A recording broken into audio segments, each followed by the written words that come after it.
daripada 20 sifat yang wajib bagi zat Allah Subhanahu wa ta'ala. Yang keenam di situ pada sebutan sahaja, nombor sahaja, perkiraan kita sahaja.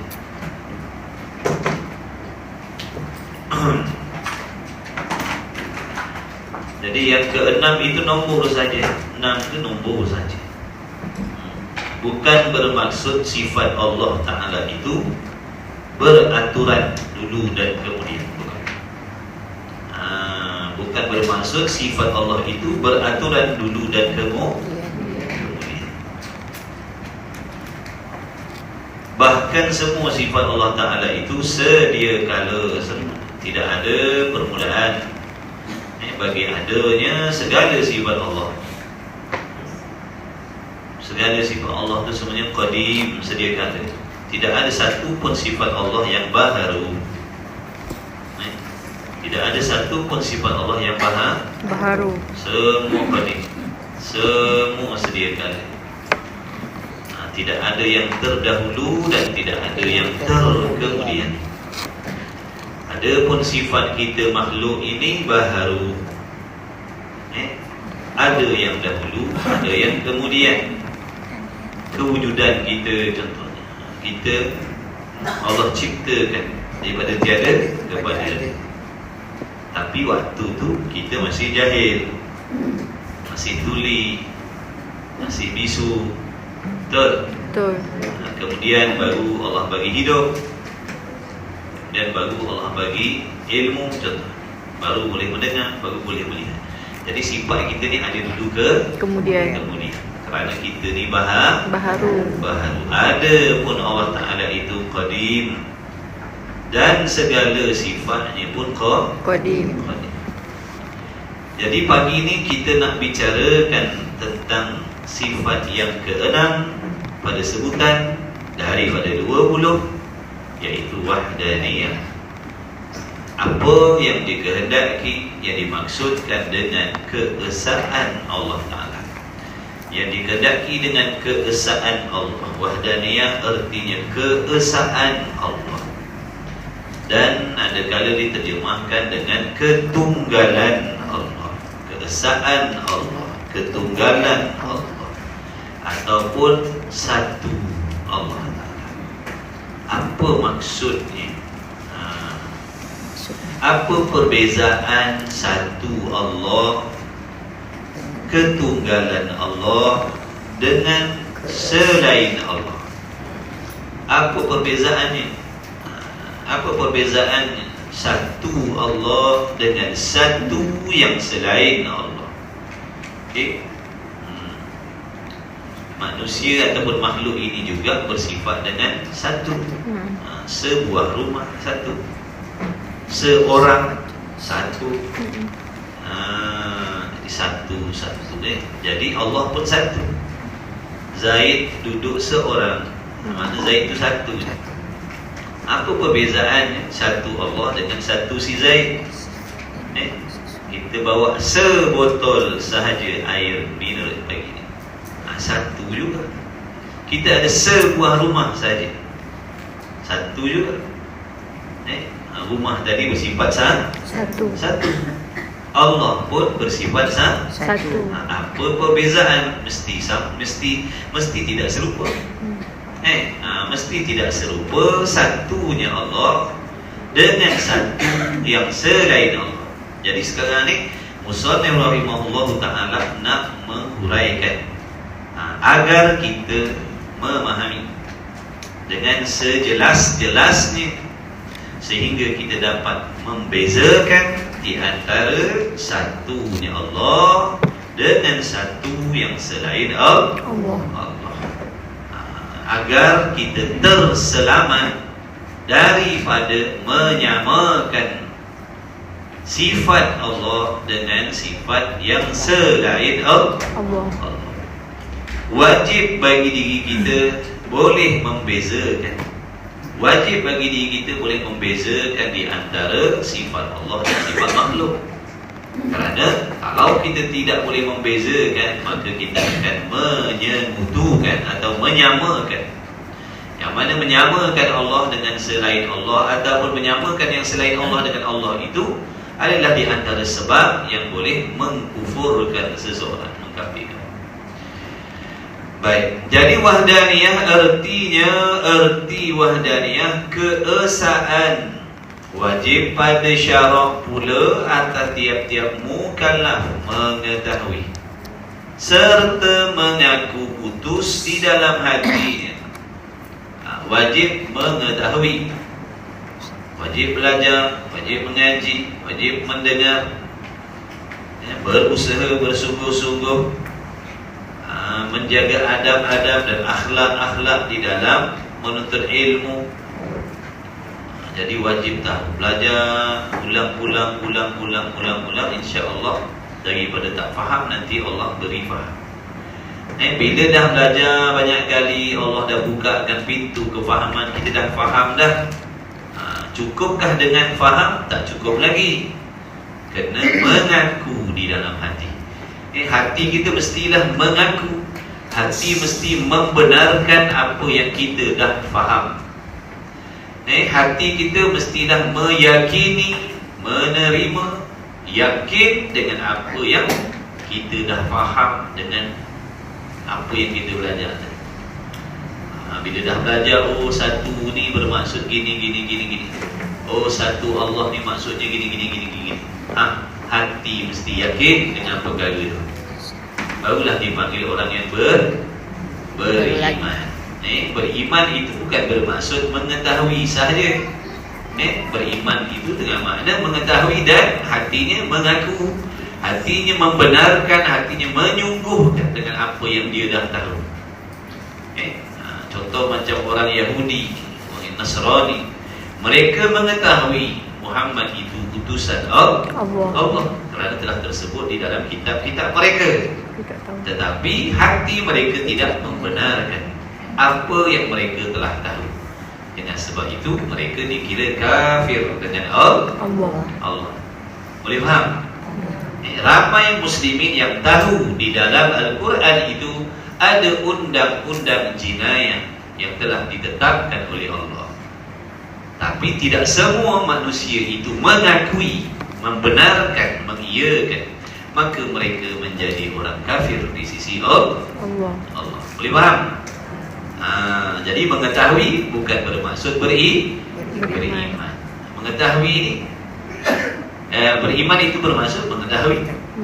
Dan hatinya mengakui, membenarkan, menyungguhkan, menerima, setuju hatinya dengan perkara yang telah diketahui tadi, baru panggil beriman. Dia tahu Muhammad itu adalah utusan Allah sallallahu alaihi wasallam dan hatinya membenarkan Muhammad itu sallallahu alaihi wasallam adalah utusan daripada Allah. Boleh beza tak? Boleh beza ke tidak? Jadi mengetahui bukan bermaksud beriman. Ramai di kalangan kita yang zahirnya mengaku Islam, mengetahui di dalam Quran itu ada pelbagai hukum hakam yang Allah tetapkan, di antaranya hukum hakam jinayah ataupun dipanggil hudud, tetapi hati mereka tidak membenarkan, hati tidak mempersetujui dengan undang-undang yang ada dalam Quran itu. Hatinya tidak setuju, hatinya membangkang, hatinya mempertikaikan. Maka golongan yang seperti ini kafir di sisi Allah.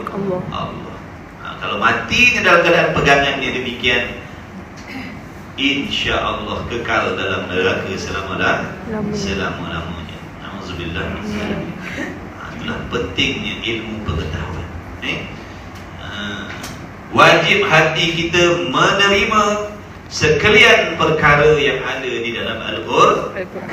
Wajib menerima, mempercayai, mempersetujui apa sahaja perkara yang disampaikan oleh Allah di dalam Al-Quran. Sama ada perkara itu dipersetujui oleh hawa nafsu kita ataupun tidak dipersetujui oleh nafsu kita. Hati wajib terima, hati wajib membenarkan, Okay? Nak buat, tak nak buat, tu nombor 2. Dia tak nak buat sembahyang, dia tak nak buat tutup aurat, tapi hatinya membenarkan sembahyang, membenarkan tutup aurat, walaupun dia tak nak buat. Faham? Dia tak nak buat hudud, tapi dia membenarkan hudud itu adalah hukum Allah. Beriman. Tapi kalau dia tak nak menegakkan hudud kerana hatinya tidak membenarkan perkara itu, maka kafir. Jaga, jaga baik-baik. Baik.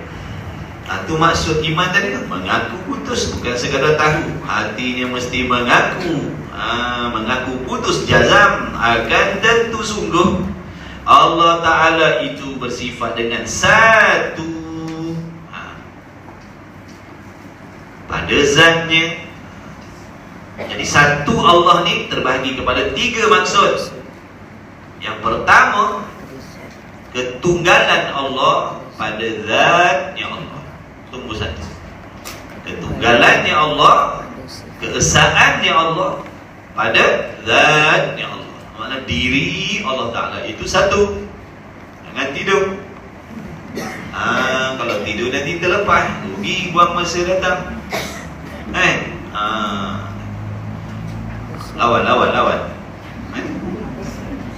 A'udzubillahi minasyaitonirrajim. Tarik nafas, hembus nafas. Tarik nafas. Tadi bukan main ceria. Kokain. Open.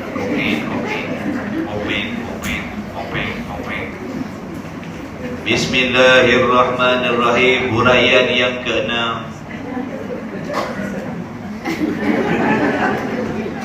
Dandan.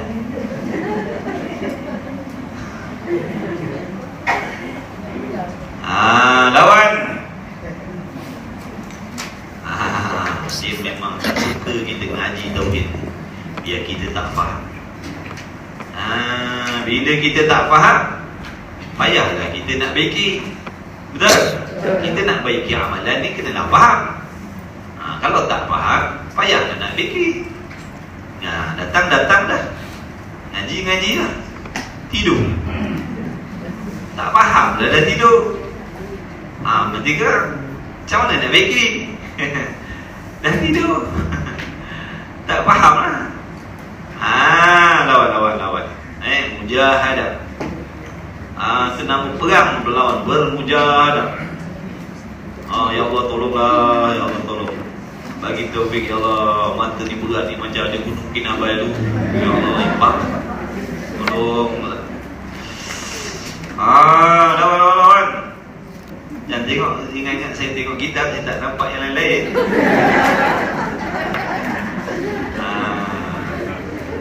Nampak saya tengok kitab, saya nampak yang lain-lain tidur. Baik ngaku siapa tidur. Sebelum saya tunjuk seorang-seorang. Ingat duduk belakang-belakang tu selamatnya. Okey. Boleh insya-Allah? Insya-Allah. Semangat mengaji. Alamak, tengok orang tengok konsert tu mana dia tidur. Orang pergi konsert tu mana dia tidur. Siapa ada pergi studio Haji Baru ni? Malam selawat pergi? Selawat. Malam konsert ke malam selawat pergi? Selawat. Dia konsert berada, selawat berada kan? Innalillahi wa inna ilaihi raji'un. Baik, kemudian Kita ingat tadi tu pada zat. mengaku putus dalam hati bahawasanya Allah Ta'ala itu satu pada zatnya. Ni yang pertama. Nanti kalau terlepas dia akan datang cerita satu pada zat. Dah tidur, jangan tidur tak tidur. Dah tidur je dah. Jawab dah. Kemudian satu pada zat. Dan yang keduanya satu pada sifatnya Allah. Dan yang ketiga satu pada af'alnya Allah, yakni perbuatannya Allah itu satu. Itu Kena tahu tu dulu. Allah Ta'ala itu bersifat satu, betul, tapi terlalu umum lagi maknanya. Betul tak? Tapi umum lagi, terlalu dasar sangat tu. Allah Ta'ala satu, betul? Tak salah. Tapi perlu diuraikan lagi supaya kefahaman kita lebih halusi. Apa yang dimaksudkan dengan Allah Ta'ala itu satu? Kenapa wajib kita beriman bahawasanya Allah Ta'ala itu satu? Kerana nak menyelamatkan kita daripada menduakan Allah. Jangan menduakan Allah. Wajib menunggalkan Allah. Jadi menunggalkan Allah Ta'ala itu terbahagi kepada 3 bahagian. Yang pertamanya menunggalkan zatnya, menunggalkan sifatnya, menunggalkan perbuatannya. Okey, apa maksud tu? Nak mulai dah.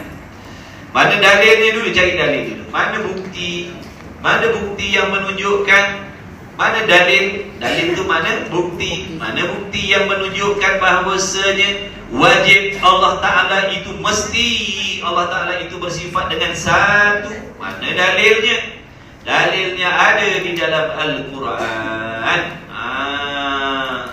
Wa ilahukum ilahu wahid. Itu di antara bukti yang ada di dalam Al-Quran yang menunjukkan bahawasanya Allah Ta'ala itu mesti bersifat dengan satu. Allah Ta'ala itu satu. Allah Ta'ala itu satu. Kalau tak diuraikan, kita tak boleh faham maksud satunya Allah Ta'ala ni. Kalau tak diuraikan, tidak diperincikan, kita tak akan faham apa maksud satu Allah Ta'ala. Sehingga orang yang mengatakan atau yang membaca wa ilahukum ilahu wahid, dalam masa yang sama dia menduakan Allah tanpa dia sedar. Sebab dia tidak memahami apakah yang dimaksudkan dengan keesaan ataupun ketunggalan Allah.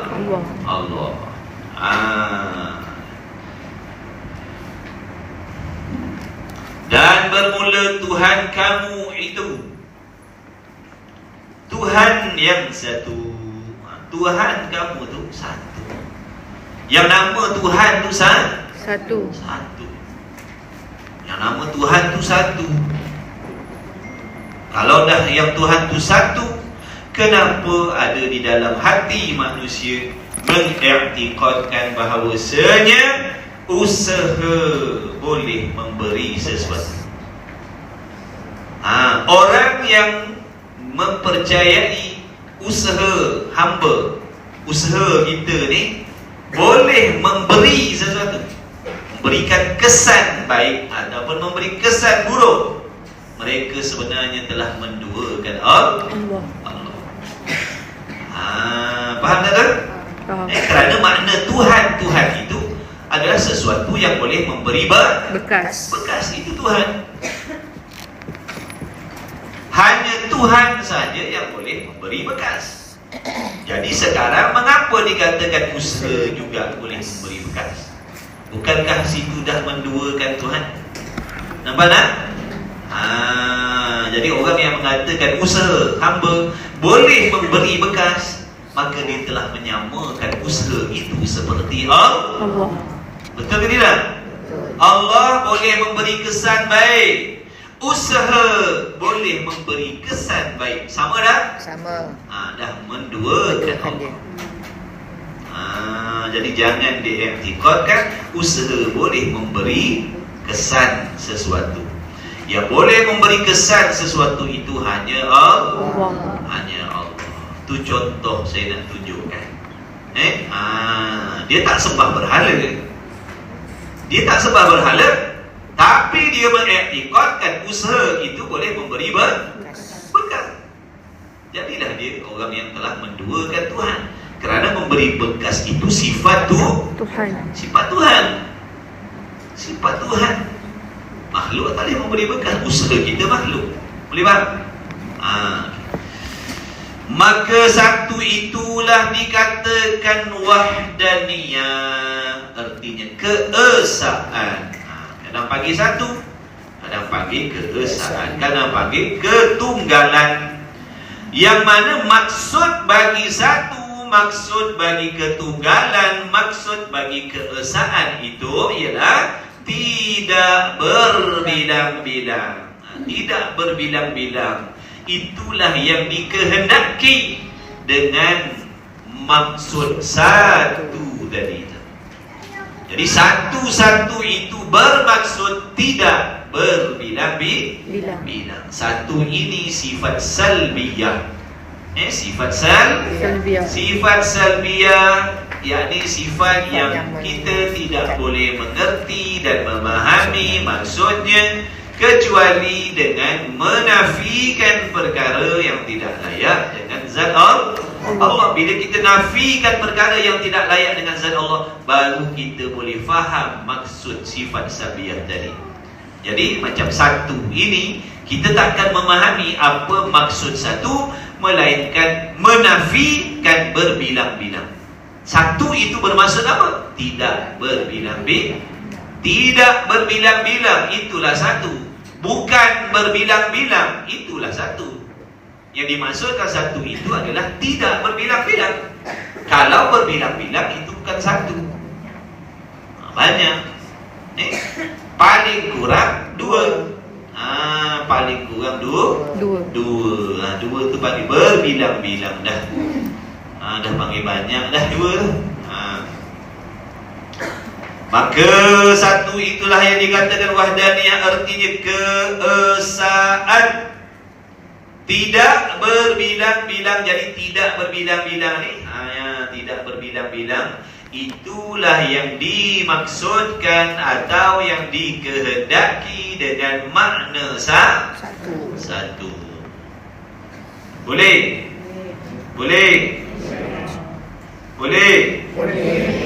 Ada yang tak jawab tu tidur tu. Boleh ke tidak? Boleh. Baru tak tidur.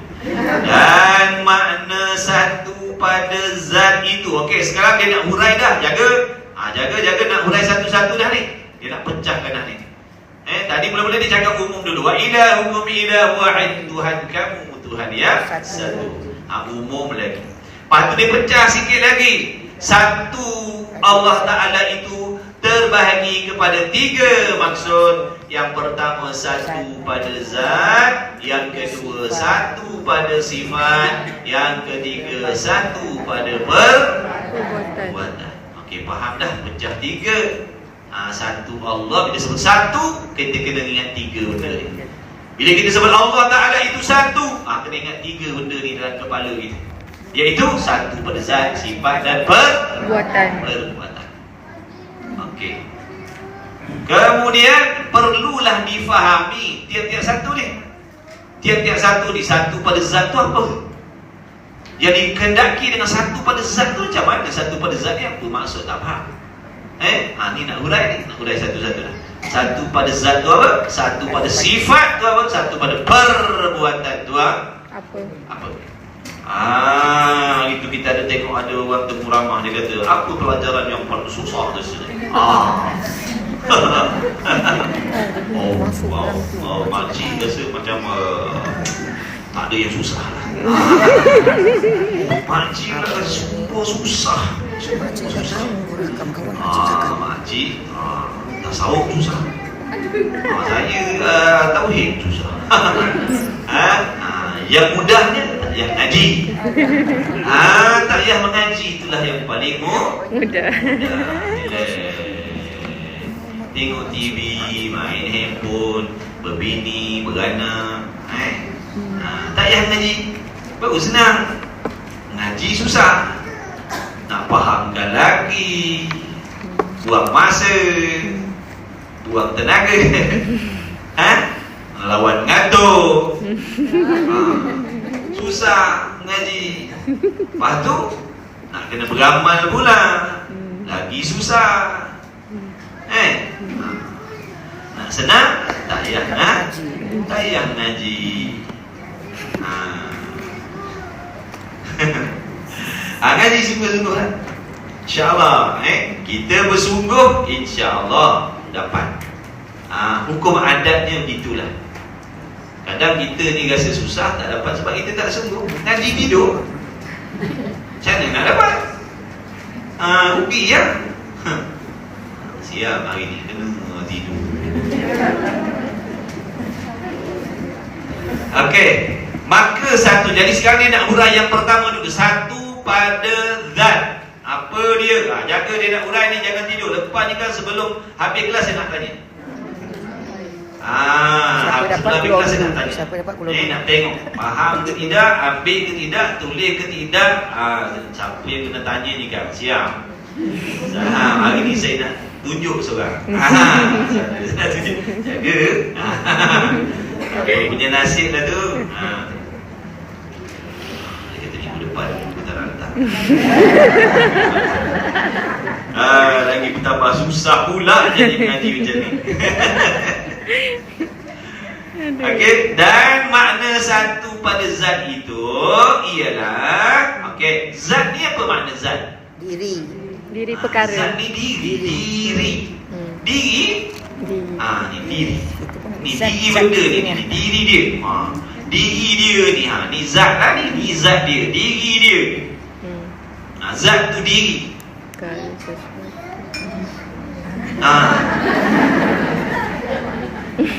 Pergi jaga. Ni zat mak dia. Pandai dia. Zat mak dia. Zat ayah dia kecil.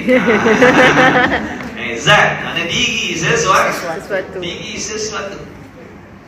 Pelajar rumah ngaji yang paling muda kali. Berapa umur dia? Budak tu? Budak kecil tu lah. 4 tahun? Masya Allah. 4 tahun ngaji. Kita 40 tahun tak ngaji. Naya macam ni. Silap dia tahu dia dengar selalu. Mudah-mudahan berkah insya-Allah. Okey. Jadi satu pada zat. Makna zat ni diri. Faham tu dulu. Zat makna diri. Diri sesuatu. Kalau zat makhluk, diri makhluk. Kalau zat Allah, diri Allah. Sebab tu kita kena mengenal sifat bagi zat Allah, supaya kita boleh membezakan dengan zat makhluk. Zat Allah ada sifat dia. Zat makhluk ada sifat dia. Zat makhluk ni, ni zat makhluk ni, diri makhluk ni, saya boleh pegang sifat dia. Boleh dipegang, boleh disentuh, berbulan, zatnya ada warna yang boleh dilihat, berbentuk-bentuk, nipis, duduk di dalam sesuatu tempat. Boleh faham tak? Ini sifat bagi zat makhluk. Zat Allah, bukan begini. Zat Allah bukan begini. Zat Allah tidak berbentuk, zat Allah tidak berwarna, zat Allah tidak duduk di dalam sesuatu ruang. Nampak tak? Zat Allah bukan daripada bahan-bahan. Ni zat ni ada bahan tak? Diri benda ni? Ada bahan dia, ada unsur dia. Kaca tu dibentuk-bentuk. Zat Allah bukan begitu. Jangan kita tanya Allah tu zatnya apa, bahannya. Allah tu daripada apa? Tak kena soalan. Kalau benda ni ditanya, penutup ni daripada apa? Kena. Soalan tu kena pada tempat, layak dengan apa yang nak ditanya tu. Kita kata ni benda ni daripada apa boleh. Kita soalan tu kena pada tempat. Tiba-tiba nak ditanya Allah tu daripada apa? Tak kena soalan tu. Soalan tu tak kena sebab kau tanya kepada sesuatu yang dirinya bukan daripada bahan-bahan. Boleh faham saya kat situ? Tu maknanya. Okey, minum dah buka tu. Bismillahirrahmanirrahim. Cuba minum tutup mata kan akan keliru pula.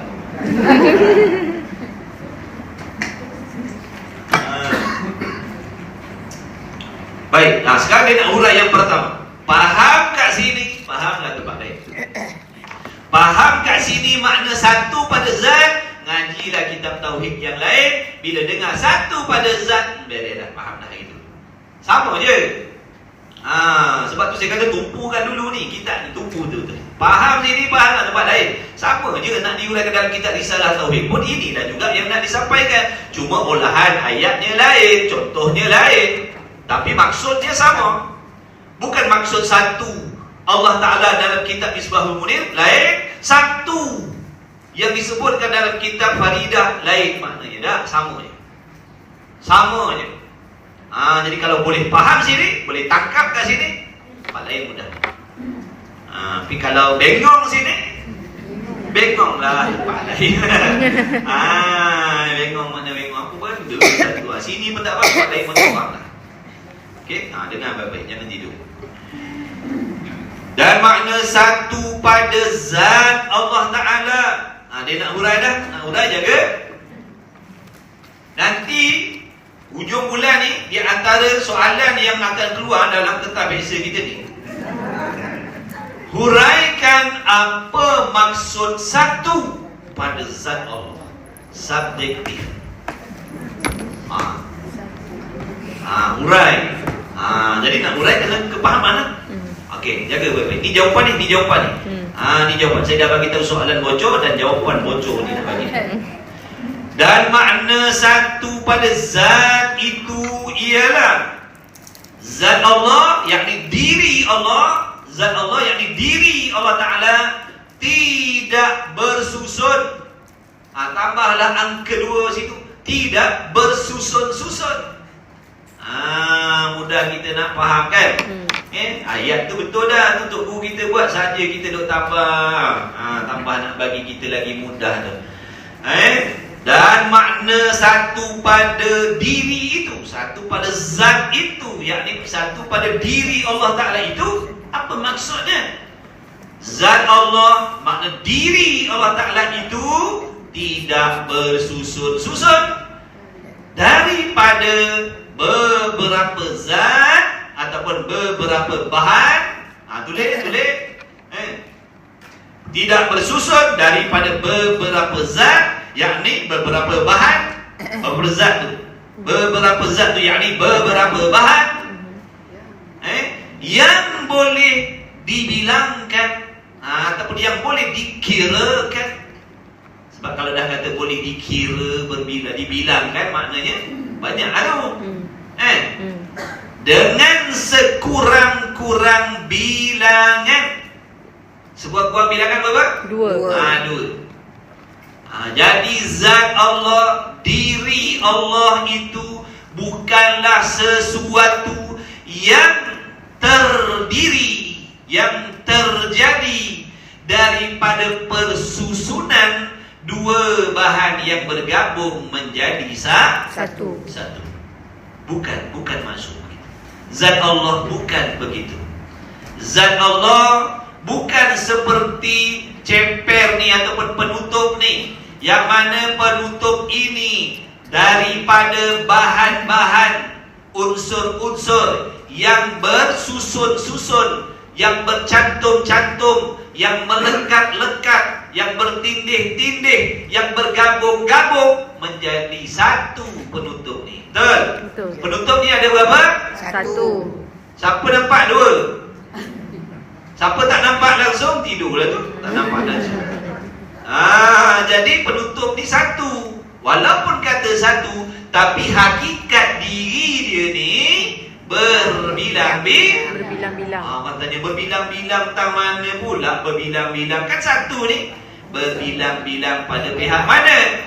Pada pihak dia ni terdiri, terjadi daripada unsur-unsur ataupun bahan-bahan yang banyak bercantum bergabung menjadi satu. Faham tak Saka tu? Faham. Tu ni namanya berbilang-bilang juga. Ni namanya berbilang-bilang juga ni. Walaupun zahirnya 1, tapi hakikatnya berbilang-bilang, kerana diri benda ni terjadi daripada persusunan bahan-bahan, unsur-unsur yang bergabung, melekat, bertindih, bercantum menjadi satu. Okey. Nampak dah tu? Kena ngaji macam tu lah. Kena ngaji macam tu. Kena buat contoh macam tu. Nak dekatkan faham. Mudah-mudahan Allah bagi faham. Amin ya rabbal alamin. Bersusun dari beberapa zat yang boleh dibilangkan sekurang bilangan menjadi dengan bahawa boleh dikerat. Kata kalau dah boleh berbilang, dah bergabung, maka boleh dikerat. Ni boleh kerat ni, boleh kerat 2, kerat 3, kerat 4 boleh. Boleh dikerat 2, boleh dibelah 2, atau dipotong 2, atau dibelah 2, atau dikereset 2. Seperti bandingannya mana? Yang dikatakan suatu zat yang bersusun, bercantum, bertindih daripada beberapa bahan yang menjadi satu ni yang boleh dikerat, dipotong ni. Contohnya mana? Seperti zat yang baru. Seperti zat yang baru, yakni seperti diri makhluk. Tulis, jangan buat je. Tulis. Lepas habis kitab ni mesti kena mengajar orang lain. Amin. Mesti. Habis kitab ni mesti boleh mengajar orang lain. Target macam tu. Azam macam tu. Sebab tu tulis. Target. Lepas ni aku boleh baca. Sebab tu perlukan dompet tadi tu. Perlukan dompet tu. Mana bila nak baca kat orang nanti, baca dompet-dompet kita dah tulis tu. Faham tak? Nanti baca kat suami kita. Kalau suami kita tak ngaji, baca. Saya nak kongsi ilmu awak kat kita lah. Kita pun baca.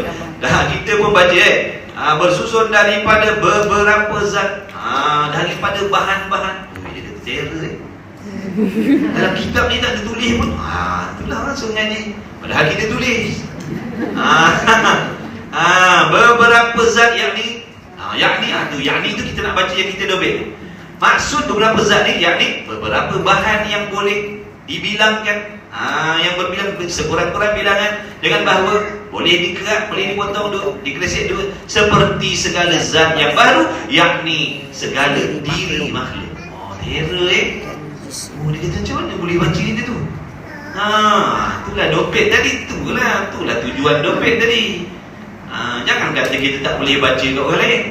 Boleh lah dia tulis. Baca je lah. Nampak tak? Target macam tu, azam macam tu, insya-Allah. Dia semangat dia kena tinggi. Kena tinggi, azam kita kena tinggi. Insya-Allah.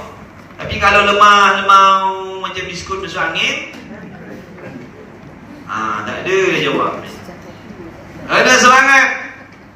Boleh insya-Allah. Jangan yakin pada diri, yakin pada Allah. Yakin pada Allah. Tak mustahil aku boleh pandai. Yakin pada diri memanglah tak hanya pandai-pandai. Diri kita ni lemah. Diri kita ni lemah, lupa, dhaif. Berhajat, bergantung kepada Allah yang memberi faham. Sebab tu yakin pada Allah. Tak mustahil aku boleh pandai kita. Aku boleh alim tauhid. Maksudnya aku boleh pandai lah. Alim tu pun aku boleh pandai. Aku boleh tahu bab tauhid. Jangan kata tak boleh lah. Tu lemah. Jangan. InsyaAllah boleh. Kena macam tu. InsyaAllah boleh. Umur tidak menjadi batasan. Umur tak jadi batasan. Kesungguhan insya-Allah. Muda-muda tapi tidur. Tak jadi dapat. Muda tapi tidur ngaji. Mana nak dapat? Pocik sokong. Belum cakap dah dompet dah. Ada yang tak dompet pun ada. Simpan. Tak apa lah. Muda tidur. Tak payah dapat dah. Jangan nak bagi semangat. Jangan lemah-lemau ngaji ni. Aku tak boleh. Itu yang jadikan kita lemau tu. Dah lah lemau, tambah lemau lagi dah. Bila kita dah set dalam kepala kita, alah tak boleh pandai lah ni. Jadi kita datang pun dalam keadaan tak ada semangat, lemau. Nak bersungguh apa? Tak boleh pandai. Dia kata. Tapi kalau aku boleh pandai, insya-Allah dia bersungguh. Kalau dia lumba motor aku boleh menang, aku boleh menang. Tengok tu. Sebab dia ada semangat, dia yakin insya-Allah dia boleh menang. Terangkat untuk dia. Tapi kalau lemau, tak ada harapan dah nak. Satu, dua, tiga. Alah, ambil berkat lupa je lah. Apa nak bersungguh, tak ada harapan. Kan tu memberi kesan tu. Tapi kalau di permulaan tadi, insya-Allah aku ada harapan. Dia akan turun betul-betul. Begitulah ibaratnya. Kena semangat. Itu semua psikologi daripada nafsu dan syaitan saja yang tak nak kita jadi pandai.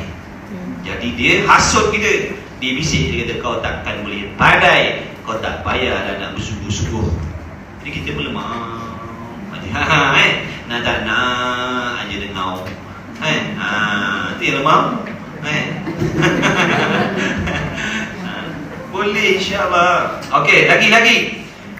Jadi dengan bahawa zat Allah tu boleh makna sesuatu yang bersusun, bertindih, melekat, bercantum, bergabung, tu maksudnya. Faham tak? Ni benda ni nak jadi benda macam ni, dia kena bergabung. Nak jadi zat ni, dia kena bergabung, dia kena bercantum, dia kena bertindih, melekat di antara satu dengan yang lain. Baru jadi ni penutup ni. Walaupun zahirnya satu, tapi hakikatnya berbilang-bilang. Maka zat Allah bukan demikian. Zat Allah tidak seperti itu. Zat Allah tidak serupa dengan demikian, tak serupa. Maka jika bersusun yang boleh dibilangkan itu, macam tadi tu, maka jika bersusun yang boleh dibilangkan, dah banyak. Agak-agak ni kalau dihancurkan ada berapa banyak? Ada berapa banyak maknanya zat-zat yang dah bercerai? Berapa banyak? Boleh banyak kan? Nak pecahkan kasar ke, nak pecahkan halus ke, kita akan nampak banyak lagi juzuk-juzuk yang lain. Tu kata boleh berbilang tadi. Ni walaupun satu. Maka jika bersusun yang boleh dibilangkan itu, nak panggil apa ni? Kalau jadi berbilang, bergabung, bercantum menjadi satu ni, nak panggil apa ni? Dinamakan dia sesuatu yang berbilang, yang bercantum, yang bergabung, yang bertindih menjadi satu tadi, dipanggil kam muttasil pada zat. Kam muttasil pada zat. Kam muttasil pada zat.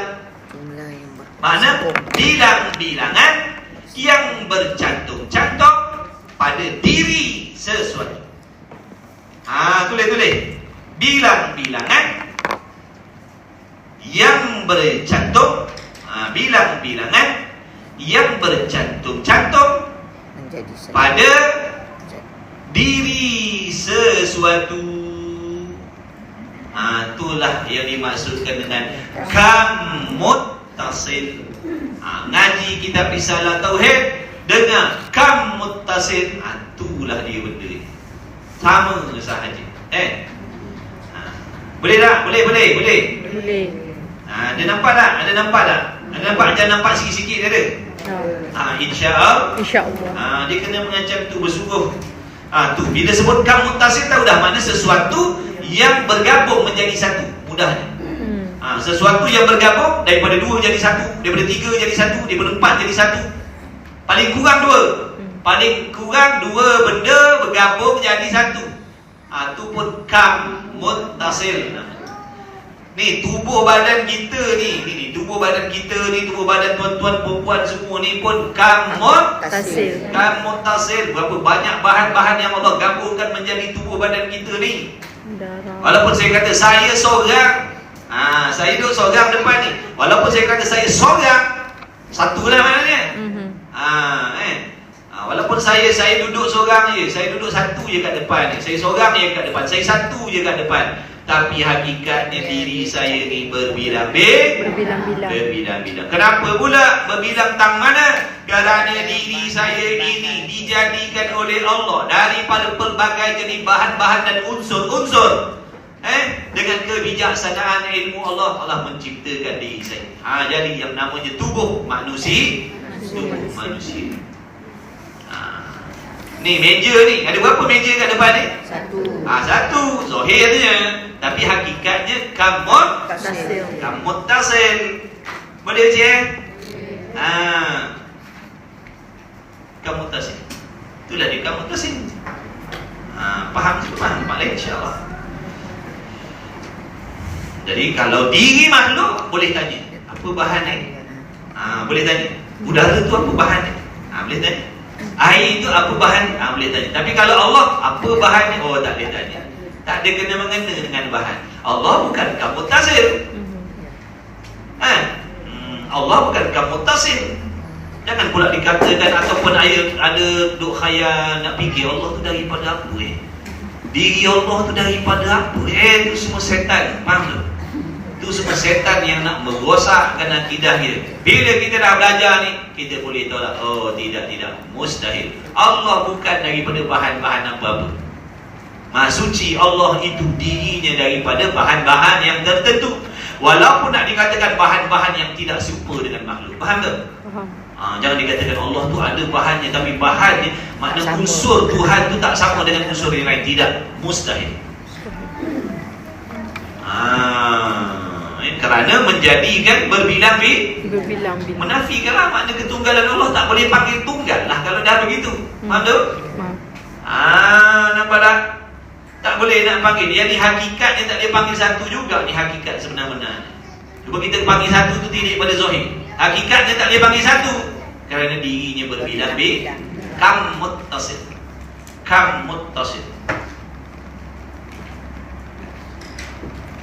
Bilangan yang berhubung pada zat. Dan juga jaga jangan tidur. Dan juga dikatakan, dipanggil juga dengan nama lain. Itu maksudnya. Dan juga yang ini dipanggil dengan nama lain. Dikatakan apa? Jisim. Itulah dia jisim. Yang panggil berjisim tu, inilah dia. Sesuatu yang terjadi, yang terdiri daripada unsur-unsur yang bergabung menjadi sesuatu. Itulah yang dimaksudkan dengan jisim tu. Boleh faham tak? Boleh. Jisim bila sebut jisim dia, ingat dah, kam muttasil. Bila sebut jisim, kam muttasil. Maka Allah bukan kam muttasil. Allah bukan jisim. Allah bukan jisim. Kalau Allah itu jisim, menunjukkan dia kam muttasil. Ada bahan-bahannya. Wal'iyadzubillah min dzalik. Serupa pula dengan makhluk ni. Serupa dengan makhluk pula nanti kala. Artinya segala zat yang baharu. Jisim-jisim itu apa pula? Artinya segala zat, yakni segala diri yang baharu, yakni makhluk lah. Baharu-baharu itu mana makhluk lah? Sesuatu yang ada permulaan. Bila sebut jisim, diri makhluk dah tu. Bila sebut jisim, sesuatu yang bersifat baharu. Kita ada satu biji motor. Jisim lah tu motor tu. Kamu tasil lah tu. Balikan pakcik bawa motor, ingat dia. Ni aku sedang menunggang jisim. Pak ni tanya pakcik bawa jisim. Tanya bawa motor lah, bawa jisim lah ni. Kita bawa jisim. Ni orang tak betul ni. Orang betul. Tu yang pakcik kuliah tu. Motor tu jisim lah tu. Oh, biar dia ingat. Bawa kereta, bawa jisim. Faham tak? Nak makan apa? Makan jisim. Bukan ke nasi itu berjisim? Ya. Apa sahaja alam ini berjisim. Ingat ke? Alam langit, bulan, bintang, syurga itu berjisim. Ada bahan yang Allah ciptakan syurga. Isi kandung syurga itu berjisim. Ada unsur dia. Ada bahan maksudnya. Malaikat berjisim. Ada bahannya yang Allah ciptakan malaikat. Ada bahan yang tertentu Allah ciptakan yang namanya syaitan. Ada bahan yang tertentu Allah jadikan manusia. Jadi semuanya itu berjisim. Ada bahan-bahan. Alam ini dipenuhi dengan jisim.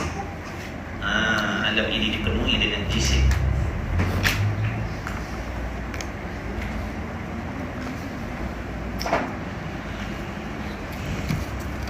Bilangan yang berhubung, mana tadi? Ertinya bilangan yang berhubung pada zat dan juga dikatakan jisim. Ertinya jisim-jisim ni segala zat yang baharu. Ingat tu baru, jangan lupa makna baru. Sesuatu yang ada permulaan. Sesuatu yang ada permulaan tu nama baru tu. Tiap-tiap sesuatu yang ada permulaan.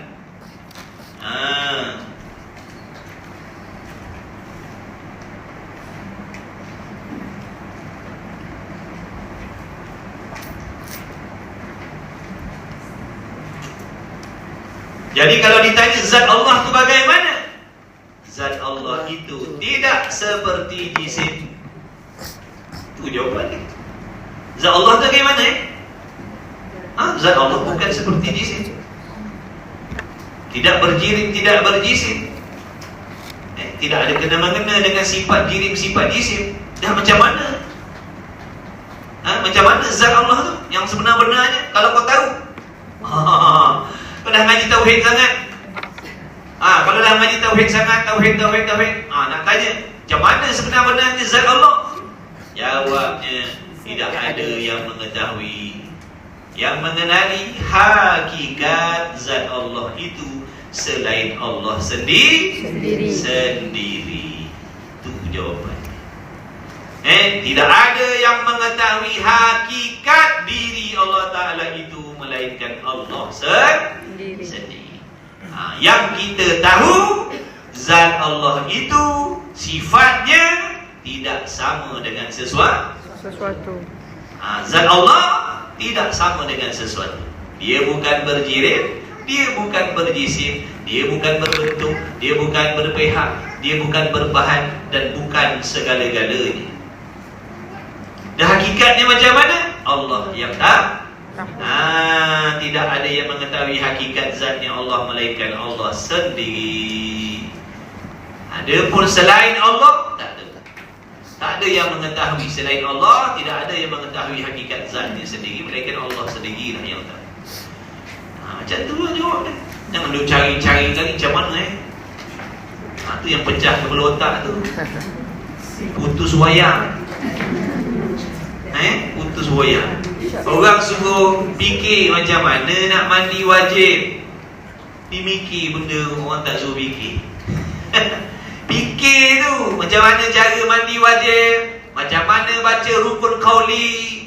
Tu yang wajib fikirnya. Kau fikir cari zat Tuhan. Tu jadi gelong. Orang beli slipper pakai di kaki, dia pakai kat lengan. Dah gila. Beli slipper sarung kat lengan, jadi din berambut. Faham? Jadi bengong. Gosak dah wayang. Orang kata pergi ngaji berdoa itu, belajar bab air, belajar bab najis. Tu yang wajibnya.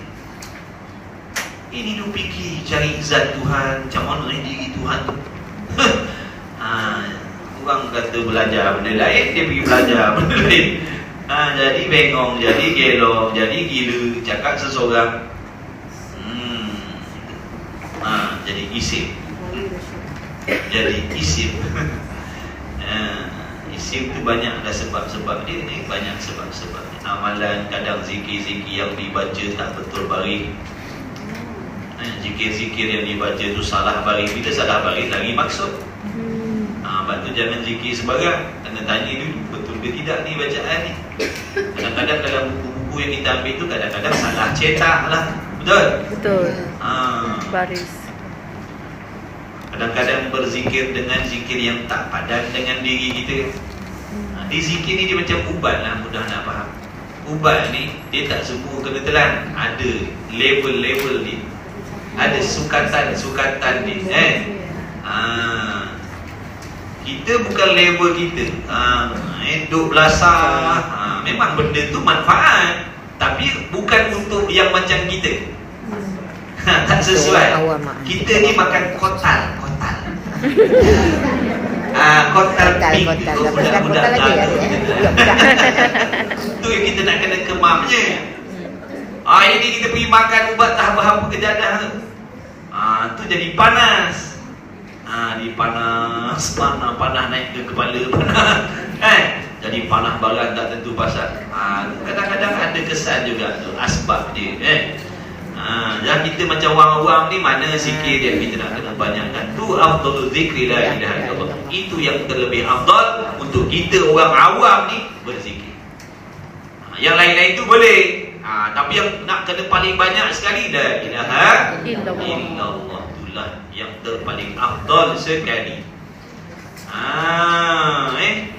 Jadi bukan sebarang-sebarang. Lepas tu pergi jumpa Tuku. Tuku boleh tak saya nak amalkan ni? Lepas tu tak boleh sebarang. Bukan beli buku wirid, ambil baca buku, baca sebarang. Jangan. Ada peringkat-peringkat dia. Kalau tak nanti jadi benda lain. Macam ubat, salah cara makan, cakap seseorang. Arwah ni dah balik tadi. Arwah tadi mana pula? Tadi ayah kau balik tadi makan nasi tengah hari. Bila mak Dia nak balik dulu. rupa telah 8 biji. Tu yang jadi makan ubat terlebih. Hai. Ni orang suruh belajar bab mandi wajib, bab najis, rukun semayang, syarat sah semayang. Itu yang fardu ainnya. Duk kaji benda-benda macam tu bukannya fardu ain, fardu kifayah. Ada orang-orang yang tertentu. Kita ni bukan. Kita ni bidang kita lain. Tu ada bidang-bidang, ada orang-orang tertentu. Kita ni niha yang disuruh mengaji ni. Yang wajib tak nak mengaji, yang pelik-pelik nak mengaji. Itulah kita ni. Degil. Buku nasihat kita tak nak dengar. Kita berasa kita lebih tahu. Itulah dapat dia. Ini cakap seseorang, langsung tak jadi manfaat dah. Orang tujuan nak belajar, nak mengaji ni makin dapat manfaat. Ni salah cara mengaji, nampak jadi mudarat. Nampak tak tu? Jadi mudarat. Jangan main-main. Ilmu-ilmu ni, agama ni, kalau salah cara belajar boleh jadi mudarat. Macam ubat lah tadi. Ubat tu asalnya baik, tapi kalau salah cara ambil, mudarat diri kita. Ilmu pun macam tu. Jadi mudarat. Dan zat Tuhan, mana tadi? Kamu tasir yang dipanggil jisim, artinya segala zat yang baru yang boleh dibahagikan. Dan jika zat Tuhan dapat dibahagikan dan dapat dibilang, maka tidak dikatakan satu. Kalau dah diri Allah tu boleh dibilang-bilang, boleh dikegat-kegat, boleh diasing-asingkan, maka tak bolehlah panggil satu. Tak bolehlah panggil satu. Dah berbilang-bilang, boleh dikegat, boleh diasing macam ni tadi. Memanglah pada zahirnya satu, tapi pada hakikatnya banyak. Tak boleh panggil satu lah, kerana ni berbilang-bilang pada hakikat dia. Boleh faham tak? Jadi kalau zat Allah, makna zat Allah itu daripada bahan-bahan yang bergabung, makna tak boleh nak kata satu. Bahkan dikatakan jisim tu tak boleh dikatakan satu. Bahkan dikatakan menyerupai dengan makhluk pula. Samalah dengan makhluk kalau begitu. Kita berbahan, Allah pun berbahan. Sama tak?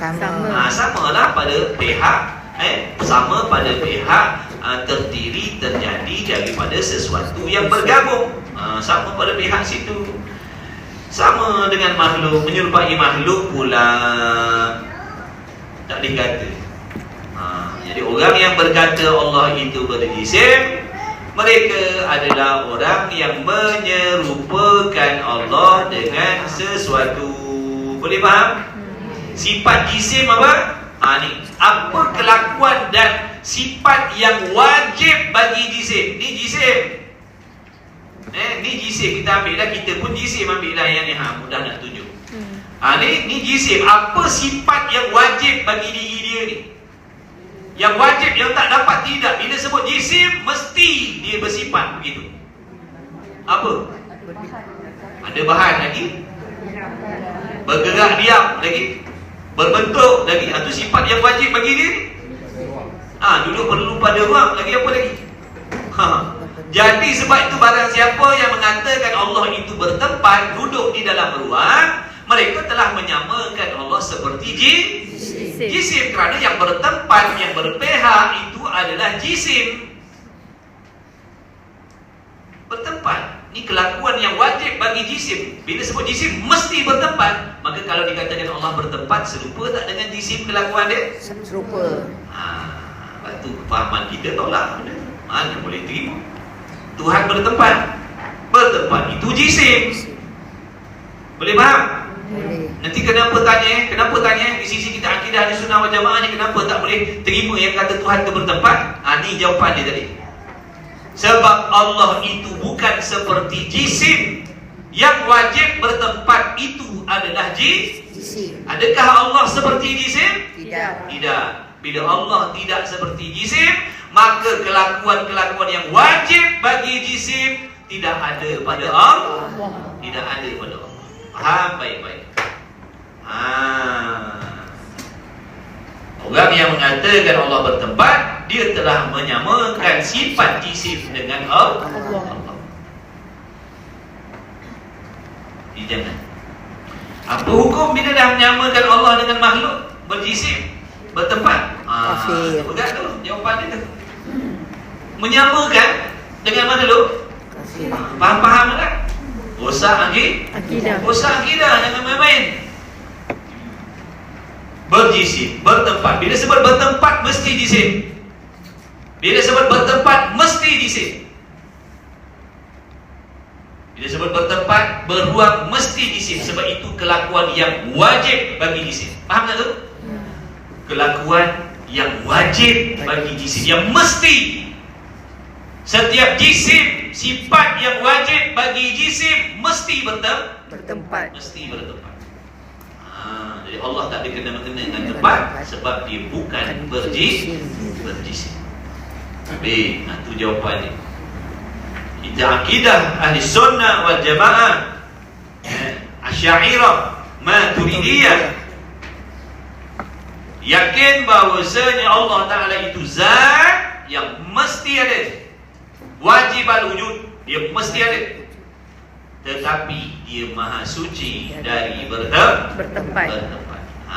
Tu zat yang wajib ada, tetapi maha suci.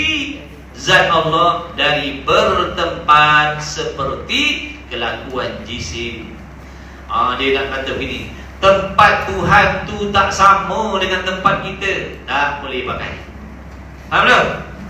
Walaupun dia nak kalih ke situ, dia kata tempat, tapi tempat Tuhan tu bukan seperti tempat kita, tak boleh pakai. Faham tak?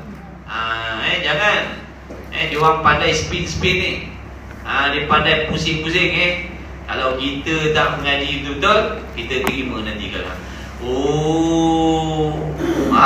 kita nak terima lah tu. Tuhan tak bertempat. Dia kata tempat Tuhan tak sama dengan tempat kita makhluk ni. Dah kena lah tu. Dah kena. Tolak mustahil, tidak sekali. Jangan taradud, sebab tu syarat i'tiqad ni mesti jazam. Jangan taradud. Ikut boleh jadi kot. Itu tak pakai. Itu tak panggil akidah lagi tu. Tak ada akidah lagi tu kalau macam tu. Jangan Itu tak jazam, dia mesti jazam. Tidak bertempat sekali-kali. Maha suci Allah. Pusinglah ke mana pun, mustahil bertempat. Tak ada kena-mengena dengan tempat. Tuhan tak ada kena-mengena dengan tempat. Yang ada dalam Quran tu semua ayat mutasyabihat, wajib ditakwilkan. Itu dah jumpa kan? Bab mukhalafah kan? Tengok bab mukhalafah tu pula, dia ada hubung kait semua. Kemudian katanya musannif lagi, dan makna satu pada zat itu pula. Okey, itu makna yang pertama. Satu pada zat ada dua makna. Tadi makna yang pertama, iaitu menafikan kam muttasil. Menafikan kam muttasil, mana Allah bukan seperti kam muttasil. Kerana kam muttasil itu menunjukkan berbilang-bilang zat. Okey, makna yang kedua. Ini makna yang kedua. Kita ulang balik. Asal ceritanya Allah wahdaniyah, ketunggalan Allah. Lepas tu ketunggalan Allah terbagi kepada 3. Ketunggalan pada zat, sifat dan perbuatan. Okey, cerita pasal ketunggalan zat dan sifat ni, sifat dan perbuatan ni nanti episod lain. Episod lain. Kita nak cerita hari ni tentang ketunggalan pada zat sahaja. Ketunggalan pada sifat Allah, ketunggalan pada perbuatan Allah tu nanti episod lain. Mudah-mudahan panjang umur. Okey, jadi satu pada zat yang kita dah bahaskan tadi, bincangkan tadi, dia ada 2 makna. Satu pada zat ni ada 2 maknanya, ada 2 maksudnya. Yang pertama, menafikan Muttasil. Dah faham ke belum muttasil ni? Dah. Betul? Apa muttasil? Dia benda. Sesuatu yang terjadi, yang terdiri daripada beberapa bahan yang bergabung menjadi Satu. itu muttasil. Okey, last. Bahagian yang kedua pula. Makna yang kedua ni, dan makna pada zat itu pula. Boleh tulis kat atas tu. Ini makna satu pada zat yang kedua. Tadi makna satu pada zat yang pertama. Tadi tu. Bukan daripada bahan-bahan yang bergabung tu yang boleh dibilang itu makna satu pada zat yang pertama. Ni makna satu pada zat, makna yang kedua. Dia ada 2 makna. Satu pada zat ada 2 makna. Makna yang pertama tadi menafikan muttasil. Ni makna kedua. Dan makna satu pada zat itu pula, tidak ada zat yang lain, tak ada sesuatu diri yang lain, tidak ada sesuatu zat yang lain yang boleh berbilang-bilang. Okey, sini ada nota. Yang boleh berbilang-bilang. Bolehlah kita buat kurungan kat situ. Lepas tu buat nombor 1, buat nombor rujukan kat tepi tu. Tulis apa yang saya nak cakap ni, untuk nak mudah kita faham. Takut kita tak faham dengan ayat dalam kitab tu.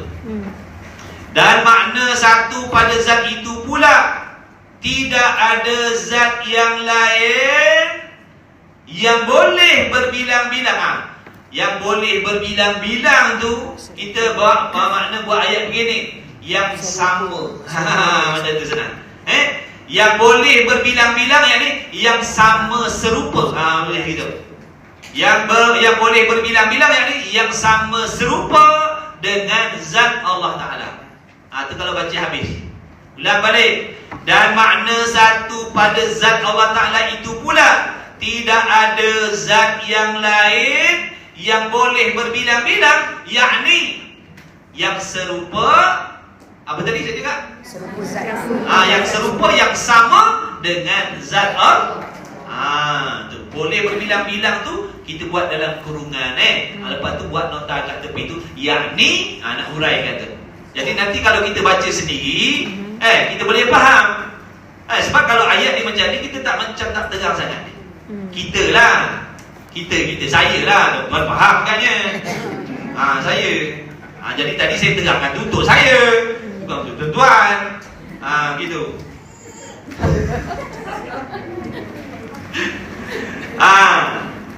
Tidak ada zat yang lain yang boleh berbilang-bilang dengan zat Allah. Apa maksudnya? Tidak ada zat yang lain yang boleh berbilang-bilang dengan.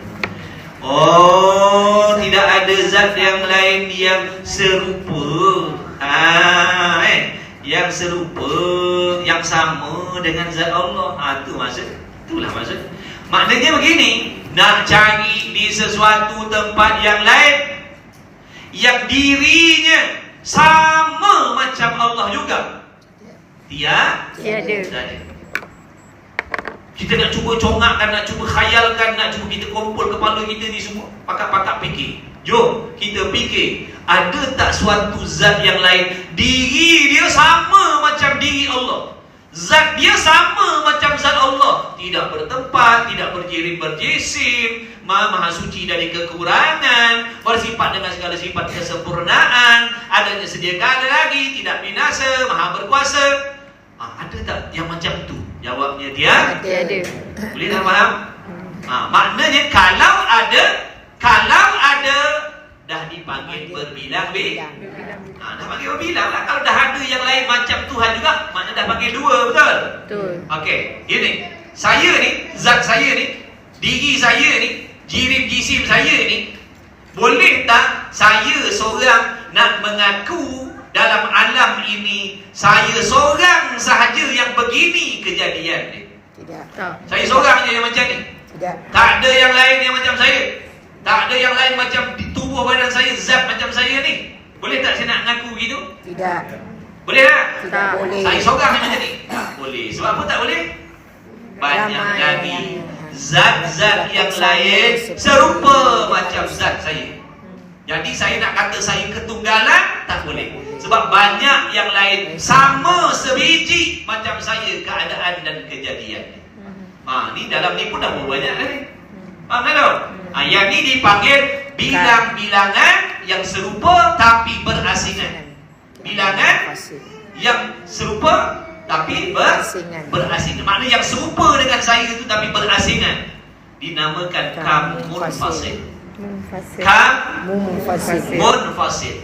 Bilang-bilangan yang berasingan, yang berjauhan. Ni tadi bilang-bilangan yang bergabung. Berbilang-bilang tapi bergabung. Tu kamuttasil.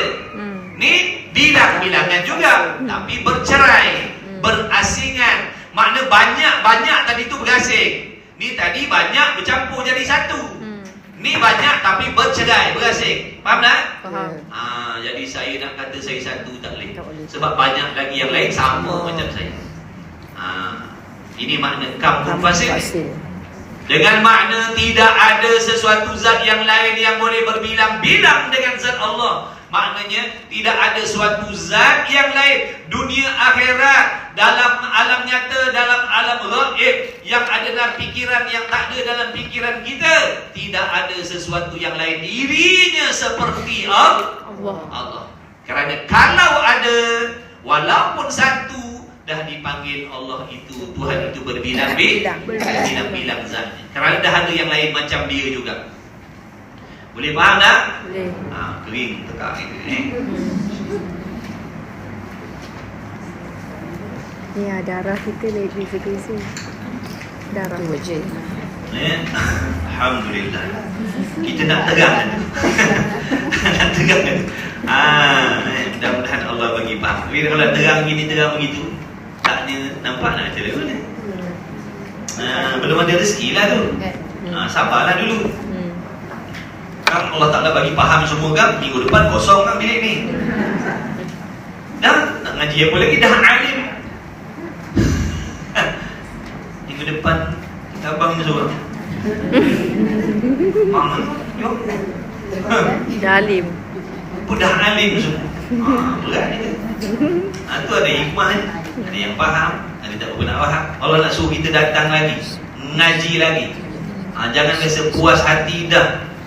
Tu hikmah. Okey, sikit lagi. Boleh faham saya kata InsyaAllah. Tak faham pun tak apa, sabar.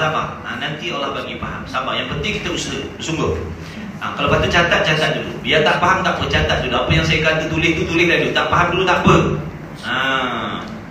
Maka jika ada zat yang lain, kalaulah ada diri yang lain, zat yang lain seperti zat Tuhan, sama macam zat Allah, yang boleh berbilang ataupun yang boleh berbilang, yang serupa, tu jaga dulu. Yang boleh berbilang makna yang serupa dengan Tuhan. Yang boleh berbilang makna yang serupa. Jangan tak tulis, nanti lupa tu kan. Minggu depan saya tanya. Cuba buka buku 46, muka surat 46. Apa maksud Tuhan yang boleh berbilang dengan Tuhan? Zat Tuhan yang boleh berbilang dengan terus begitu tulis. Seperti zat Tuhan yang boleh berbilang, makna yang serupa dengan Tuhan, maka dinamakan dia kamun fasil pada zat. Bilang-bilangan. Kam tu makna bilang-bilangan. Kam tu makna jumlah. Jumlah ataupun bilang-bilangan. Munfasil, yang berasingan, yang bercerai. Ini macam kita ni dalam bilik ni kan. Bercerai kan ni. Berasingan. Yang sama macam tubuh badan kita ni, sama, banyak, tapi bukan bercantum, bergabung, berasingan. Dia macam kita, tu macam kita juga, tu pun macam kita juga, tu pun macam kita juga, tu pun macam kita juga, yang kat Amerika pun macam kita juga, yang kat London pun macam kita juga, yang kat Arab pun macam kita juga. Tu yang serupa tapi bergabung, tapi berasingan. Dipanggil munfasil. Munfasil. Munfasil. Artinya bilangan yang berasing-asing pada zat. Sesuatu yang berasing-asingan pada zat. Maka tidak dikatakan juga satu, atau tidak dikatakan satu juga. Tak bolehlah nak kata Tuhan tu satu. Nak kata Allah tu satu, tak boleh. Sebab apa pula? Ada yang lain macam dia juga. Faham tak? Faham. Faham ni?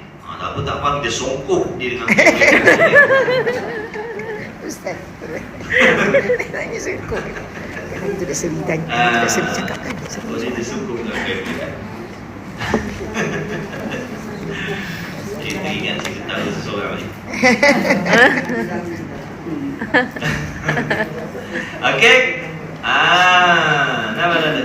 Jadi tidak ada sesuatu yang lain zatnya macam zat Allah. Khayalkanlah macam mana pun, mustahil, takkan berlaku, takkan wujud sedemikian.